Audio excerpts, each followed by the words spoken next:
रामदास आठवले यांनी सोशल मीडियावर पोस्ट करत राज ठाकरे यांच्यावर टीका केली आहे। एक्स अकाउंटवर पोस्ट करत मनसे अध्यक्ष राज ठाकरे यांच्यावर निशाणा साधण्यात आलाय। राज ठाकरेंची भाषणं असतात भारी, पण कामाच्या नावानं असते पाटीकोरी, अशा शब्दामध्ये रामदास आठवले यांनी टोला लगावलाय।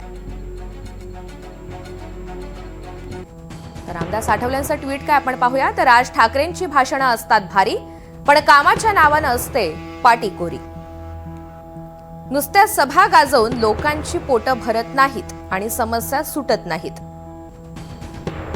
आम्ही आठवड्याला 600-700 लोकांना भेटतो, सुखदुःखात धावून जातो, म्हणूनच मुंबईकरांच्या हृदयात आम्हीच वसतो। राज ठाकरेंचा आणि संविधानाचा मेळ बसत नाही।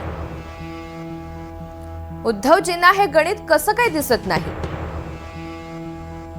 ज्याने आंबेडकरी समाजाकडे दुर्लक्ष केलं त्यांचं राजकारण आता संपत आलंय।